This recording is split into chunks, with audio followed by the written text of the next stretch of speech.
पाकिस्तान की कोशिशें रंग ले आई और मलिक नदीम की रिपोर्ट के मुताबिक पाकिस्तान ने बुध के रोज ऐलान किया कि इस्लामी जमहूरिया ईरान और अमेरिका ने अपने इत्तेहादियों के साथ मिलकर लबनान समेत दीगर इलाकों में फौरी तौर पर जंगबंदी पर रजामंदी जाहिर की है और अपने वक्त को 10 अप्रैल को इस्लामाबाद में मुज़ाकरात के लिए मदऊ किया है। इस्लामाबाद में मुज़ाकरात के लिए मदऊ किया जिसका मकसद तनाज़ात के पायदार तस्वीर तक पहुंचना है। वजीर आजम शहबाज शरीफ ने एक्स पर अल सुबह एक पोस्ट में जंगबंदी का ऐलान किया, इस इकदाम का खैर मकदम किया और दोनों ममालिक की क़यादत का गहरा शुक्र गुजार पेश किया।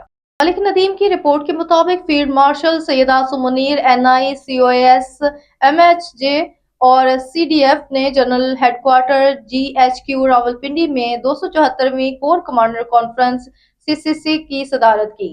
फॉर्म ने मुसल्लह अफवाज, कानून नाफिज करने वाले इदारों और मादरे वतन के दिफा में अपनी जानों का नजराना पेश करने वाले मासूम शहरियों के लिए फातिहा ख्वानी की। इनकी बेमिसाल कुर्बानियों को खराज तहसीन पेश करते हुए फॉर्म ने इस बात का अदा किया कि इनकी मिरास पाकिस्तान की कौमी सलामती की बुनियाद है।